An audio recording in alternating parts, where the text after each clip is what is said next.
Tales. I'm Miss Molly, and today we're going to be reading a story with this little lovely lady whose name is Bailey. She's a rescue chocolate lab that we rescued when she was about 5 months old. She's actually turning 3 at the end of this month, which is very exciting. Her favorite things in this order are fetch, food, and cuddling with her mom, dad, and sister and brother.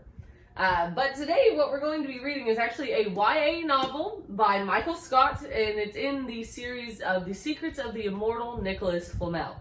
It's personally one of my favorite series ever, and the first book in the series is The Alchemyst. Now this story follows Josh and Sophie, who are twins, and their adventures and introductions into the world of magic. Now it's not the type of magic you might expect.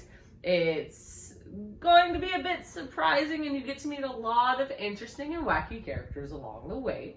It's a really, really good time. But we're going to just kind of throw you into the excitement. We're going to start with chapter 2. And everything gets it all takes off real fast, very quickly. So here we go. Josh peered over the edge of the cellar, eyes watering with the stink of sulfur and mint. His first impression was that the usually quiet shop was crowded. 4 men facing Nick Fleming, the owner, 3 of them huge and hulking, 1 smaller and sinister looking. Josh immediately guessed that the shop was being robbed. His boss, Nick Fleming, stood in the middle of the bookshop, facing the others. He was a rather ordinary looking man, average height and build, with no real distinguishing features except for his eyes, which were so pale that they were almost completely colorless. His black hair was cropped close to his skull, and he always seemed to have stubble on his chin, as if he hadn't shaved for a couple of days. He was dressed as usual in simple black jeans, a loose black t-shirt advertising a concert that had taken place 25 years earlier, and a pair of battered cowboy boots. There was a cheap digital watch on his left wrist and a heavy silver link bracelet on his right, alongside 2 tatty multicolored friendship bracelets. Facing him was a small gray man in a smart suit. Josh realized that they were not speaking, and yet something was going on between them. Both men were standing still, their arms close to their bodies, elbows tucked in, open palms turned upward. Nick was in the center of the shop while the gray man was standing close to the door, his 3 black-coated companions around him. Strangely, both men's fingers were moving, twitching, dancing, as if they were typing furiously, thumb brushing against forefinger, little finger touching thumb, index and little finger extended. Tendrils and wisps of green mist gathered in Fleming's palms, then curled in ornate patterns and drifted onto the floor where they writhed like serpents. Foul, yellow-tinged smoke coiled and dripped from the gray man's gloved hand, spattering onto the wooden floor like dirty liquid. The stench rolled off the smoke, thickening the atmosphere with the scent of peppermint and sulfur. Josh felt his stomach twist and lurch, and he swallowed hard. The rotten egg smell was enough to make him gag. The air between the 2 men shimmered with tendrils of green and yellow smoke, and where they touched, sparks hissed and sizzled. Fleming's fingers moved, and a long, fist-thick coil of green smoke appeared in the palm of his hand. He blew on it, a quick hissing breath, and it spun up into the air, twisting and untwisting at head height between the 2 men. The gray man's short, stubby fingers tapped out their own rhythm, and a yellow ball of energy spun from his hands and bobbed away. It touched the coil of green smoke, which immediately wrapped around the ball. There was a sparking snap, and the invisible explosion blew both men backward across the room, sending them crashing across the tables of books. Light bulbs popped, and fluorescents shattered, raining powdery glass onto the floor. 2 of the windows exploded outward, while another dozen of the small square panes shattered and spiderwebbed. Nick Fleming tumbled to the floor, close to the opening to the cellar, almost landing on top of Josh, who was standing frozen on the steps, wide-eyed with shock and horror. As Nick clambered to his feet, he pushed Josh back down the stairs. "Stay down. Whatever happens, stay down," he hissed, his English touched with the indefinable accent. He straightened as he turned, and Josh saw him turn his right palm upward, bring it close to his face, and blow into it. Then he made a throwing motion towards the center of the room, as if he were lobbing a ball. Josh craned his neck to follow the movement, but there was nothing to see. And then it was as if all the air had been sucked out of the room. The books were suddenly ripped from the nearby shelves, drawn into an untidy heap in the center of the floor. Framed prints were dragged from the walls. A heavy woolen rug curled upward and was sucked into the center of the room. Then the heap exploded. Two of the big men in black overcoats caught the full force of the explosion.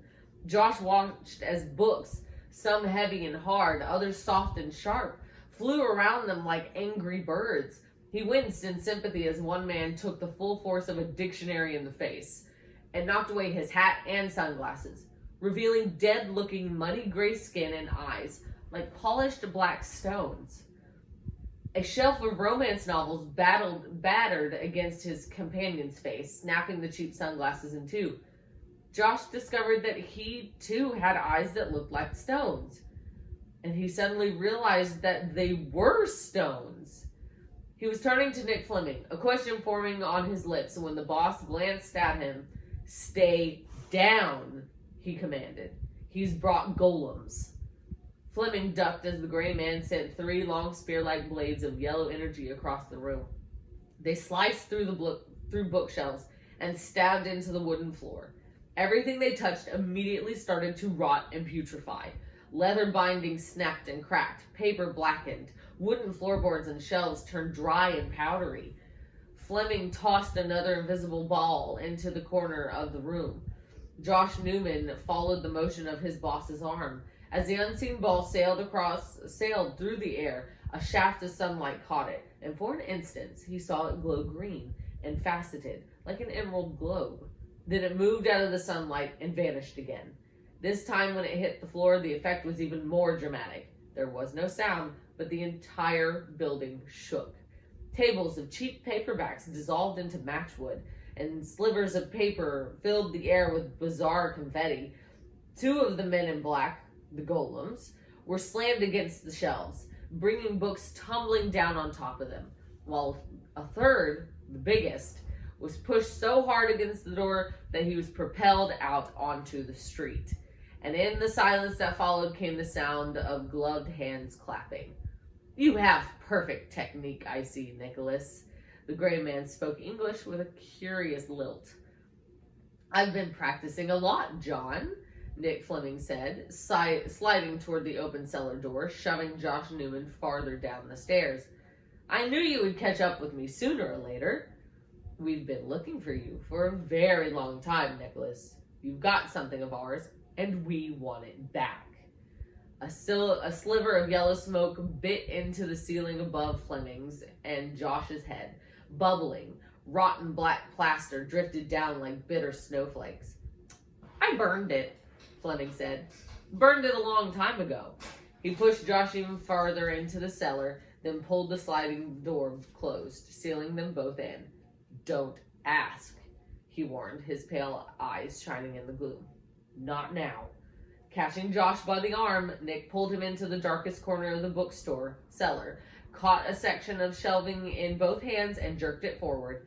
There was a click, and the shelving swung outward, revealing a set of steps hidden behind it. Fleming urged Josh forward into the gloom. "Quickly now, quickly and quietly," he warned. He followed Josh into the opening and pulled the shelves closed behind him, just as the cellar door turned into a foul black liquid and flowed down the stairs with the most appalling stench of sulfur. "Up," Nick Fleming's voice was warm against Josh's ear. "This comes out in the empty shop next door to ours. We have to hurry. It'll take Dee only a few moments to realize what's happened." Josh Newman nodded. He knew the shop. The dry cleaners had been empty all summer. He had 100 questions, and none of the answers that ran through his mind was satisfactory, since most of them contained that one awful word in them: magic.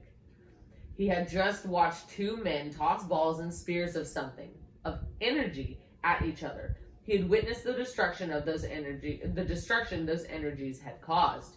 Josh had just witnessed magic. But of course, everyone knew that magic simply did not and could not exist. So that's the end of chapter 2 of this book. It's really, really good. I'd recommend it. You can actually get an ebook copy of it on Cloud Library. All you need to do is have a library card with us, and your username is your full library card number, and the password is the last 4 digits. So I hope you'll give it a try, and I hope that you enjoy it. But other than that, that's it for me and Bailey. And looks like she's ready to take a nap. So hopefully we will see you guys next time. Bye!